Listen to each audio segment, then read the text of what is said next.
What's up, smarty people? It's KeysDAN with RadioWhat.com, DJLittleRock.com, coming to you live and in living color from the Radio What studios. And this is my podcast, What Makes You Smarter?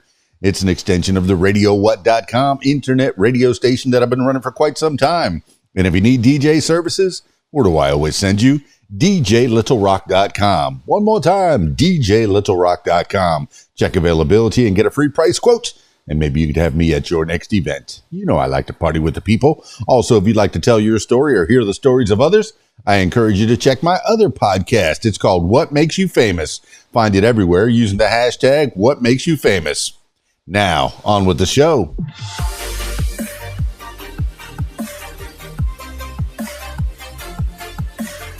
Today on the program, interesting facts. Today's interesting fact: food on planes tastes different in part because of the cabin conditions.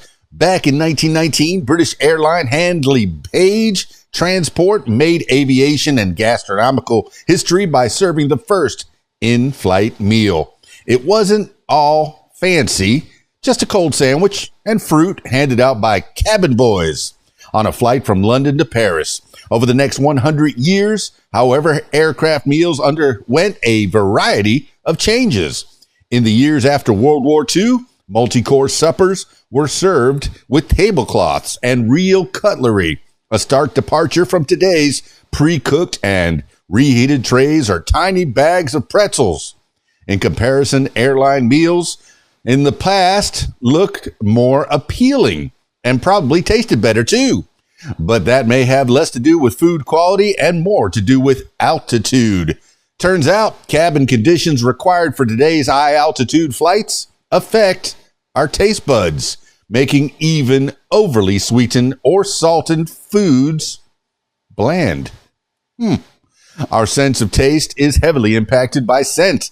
And as many frequent flyers know, air travel can wreak havoc on the mucous membranes inside our noses.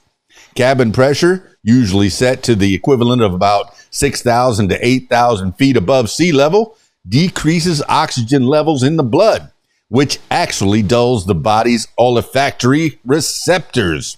The lack of humidity in the air also dries out nasal passages, making taste buds essentially numb and reducing your perception of saltiness or sweetness by 30%. To make matters worse, studies show that the constant hum of plane engines also reduces our ability to taste sweet and salty foods, though it may actually enhance umami flavors like soy sauce and tomato juice and seasonings like curry and lemongrass. Considering flights of decades past didn't reach such high altitudes, it's likely food tasted better on board. But the trade-off is speed. When Handley Page's 1919 flight departed, it likely maxed out at 100 miles per hour, a sixth of today's average flight pace. Now, I don't usually take a lot of flights these days, but I do remember that tomato juice was like the drink of choice for a lot of the passengers. I don't particularly remember soy sauce, but I could see that. Yeah, tomato juice. Hey, would you like a tomato juice? I could see. Here's a few little extra tidbits of information to fill your brain with knowledge. Meals prepared each day for Emirates Airline in the world's largest flight catering kitchen, 225,000. Cruising altitude in feet of the average flight is about 6.6 miles above land. 36,000. Yeah, how about that? Year the first economy flights became available. 1952. American Airlines savings after removing one olive from its salad in the 1980s. $40,000. I remember that. My grandfather worked for the airlines. I used to go and visit and sometimes work in the baggage handling department, you know, in summertime when I had nothing else to do and I needed some looking after.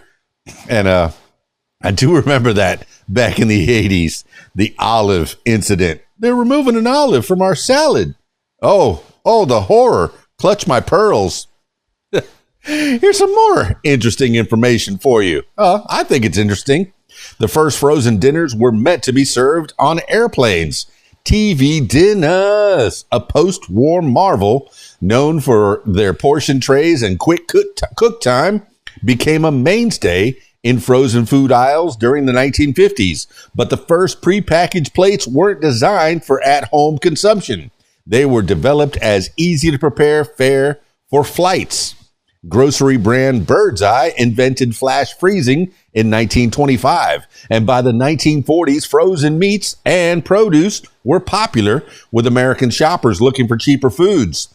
During wartime rationing, although entrees wouldn't appear until after World War II, oh my goodness, around 1944, Maxon Food Systems Incorporated harnessed flash freezing to create prepackaged frozen dinners, which originally nourished hungry soldiers and civilians on flights. The Navy was a major customer. Called strato plates, as in stratosphere, as in the sky. Each dinner featured a meat, vegetable, and serving of potatoes, and was meant to be quickly warmed on board. Unfortunately for Maxon Foods, the product never hit the retail marketplace, in part due to financial limitations. Other attempts at frozen tray meals cropped up over the next 5 years, but Frozen Dinners Incorporated, a Pittsburgh food company, popularized the TV dinners we know today. Introduced in 1950, its prepared dishes became popular along the East Coast, making way for bigger brands like Swanson to pick up on the idea and produce their own frozen fare with incredible success. Yeah. So food on the plane tastes different to you? Well, that's why. And those other little tidbits of information just to fill your head with knowledge, and you could be the smartest person at the next dinner party. This has been What Makes You Smarter. Stick around for more. Like, subscribe, share, comment. Let me know if there's anything you'd like to learn about or have me read about. I like to fill my head with knowledge.